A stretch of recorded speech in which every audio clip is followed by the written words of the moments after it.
1850ல British government கீழ நிறைய மிராசுகள் இருந்தாங்க. மிராசுகள்னா பண்ணையாருன்னு சொல்லலாம். ஸோ பண்ணையாரு கீழ இருக்க மக்கள் தங்களுடைய நிலங்கள அடமானமா வச்சு காலத்துக்கும் அவர்கிட்ட அடிமையா வேலை செஞ்சுட்டு இருப்பாங்க.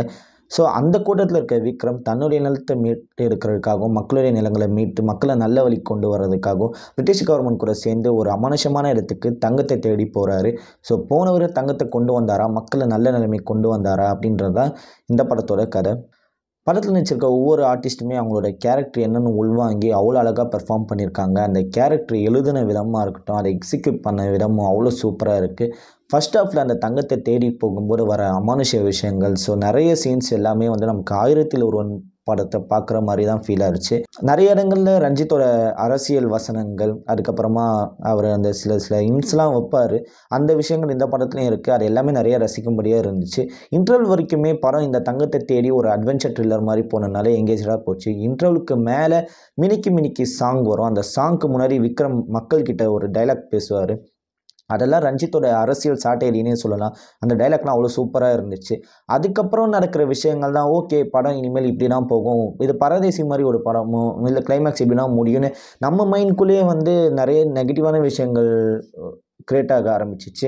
ஏன்னா படம் வந்து அதுக்கப்புறம் எங்கேயுமே மூவ் ஆகலை. நம்மளை ஒரு இன்ட்ரெஸ்டிங்காக அதை பார்க்கணும் அப்படின்ற மாதிரி எந்த சீனுமே இல்லை.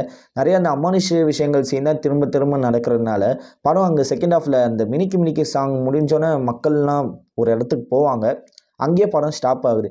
ஸோ அதுக்கப்புறம் கிளைமேக்ஸ் வரைக்கும் இந்த அமானுஷ்ய விஷயங்களே வச்சு கிளைமேக்ஸில் ஒரு டீட்டெயிலாக எக்ஸ்பிளைன் பண்ணுறாங்க. அது விஷுவலாக பார்க்க சூப்பராக இருக்குது.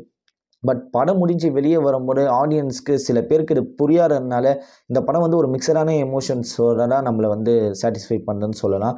படத்தில் பெரிய ட்ராபேக் என்னென்னா, இது 18th சென்ச்சுரியில் நடக்கிறனால படத்தில் நிறைய பேர் பேசுகிற டைலாக்ஸ் வந்து பார்க்குற ஆடியன்ஸுக்கு புரிய மாட்டேங்குது. ஸோ இந்த புரியாததுனால என்ன ட்ராபேக்காக ஆகுதுன்னா, படத்தில் வந்து மக்கள் வந்து ஒரு அவங்க பெயினை வந்து வெளிப்படுத்துகிற இடத்துலையும் சரி, அவங்க சந்தோஷத்தை வெளிப்படுத்துகிற இடத்துலையும் சரி, பார்க்குற ஆடியன்ஸ் நம்மளால் கனெக்ட் பண்ணவே முடியல. இப்போ சார்பட்டா பரம்பரையில் லாஸ்ட்டில் ஆர்யா வந்து அந்த வேம்புலி கேரக்டரை அடித்து நொறுக்குன அப்புறம் நான் சார்பட்டா பரம்பரைடா அப்படின்னு சொல்லி கத்துவார்.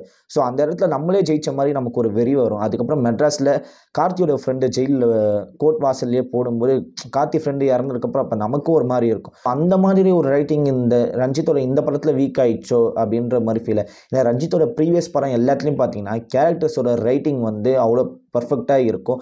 இதுலேயும் இங்கே இருக்குது. பட் ஆனால் எமோஷ்னலாக நிறைய விஷயங்கள் வந்து கனெக்ட் ஆகிற மாதிரி சீன்ஸ் எழுதலையோ அப்படின்ற ஒரு ட்ராபேக் தான் இங்கே இருக்குது. இந்த படம் சில பேருக்கு பிடிக்கலாம், சில பேருக்கு பிடிக்காம போகலாம். ஸோ வெளியே வரும்போது ஒரு மிக்சடான எமோஷன்ஸோட தான் வெளியே வருவீங்க. Compared to previous Ranjith films இது ஒரு வீக்கான ரைட்டிங் தான். பட் ஆனால் படத்தில் நிறைய விஷயங்கள் வந்து நமக்கு ஞாபகம் வச்சுக்கிற மாதிரி சீனை அவ்வளோ அழகாக எக்ஸிக்யூட் பண்ணியிருக்காங்க. குறிப்பாக சொல்லணும்னா அந்த ஸ்னேக் ஃபைட், ட்ரெய்லரில் பார்த்த ஸ்னேக் ஃபைட்டாக இருக்கட்டும், அதுக்கப்புறமா அந்த ஆர்த்தின்ற கேரக்டர் விஷுவல் பண்ண விதம், அப்புறம் நிறைய அமானுஷ்ய விஷயங்கள், இதெல்லாம் வந்து ஒரு சவுண்ட் எக்ஸ்பீரியன்ஸாகவும் சூப்பராக ஜிவி பிரகாஷ் பண்ணியிருக்காரு. படம் ஃபுல்லாக பேக்ரவுண்ட் மியூசிக் அவ்வளோ அழகாக ஒர்க் பண்ணியிருக்காரு. நீங்கள் 1000ல் ஒருவனில் ஒரு படம் பார்த்துட்டு இன்றைக்கி என்ன அந்த படத்தை மிஸ் பண்ணிட்டோமோன்னு ஒரு ஃபீல் இருக்கோ, அதே ஃபீல் வந்து இந்த ஃபர்ஸ்ட் ஹாஃபில் வந்து அவர் ஜிவி பண்ணியிருக்க மியூசிக் அவ்வளோ மிரட்டலாக இருக்குன்னு சொல்லலாம். படம் முழுக்கவே அவரோட மியூசிக் சூப்பர். ஆனால் அந்த ஃபர்ஸ்ட் ஹாஃபில் அந்த அட்வென்ச்சர் ரிலேட்டடாக அந்த மியூசிக் பாருங்கள். அப்புறம் அந்த ஆரத்தி கேரக்டரை காட்டும் போது அந்த விஷுவலாகவும் சரி, அந்த சவுண்டே நீங்கள் எக்ஸ்பீரியன்ஸ் பண்ணி பார்க்கணுன்னா கண்டிப்பாக தியேட்டரில் போய் விசிட் பண்ணி பாருங்கள்.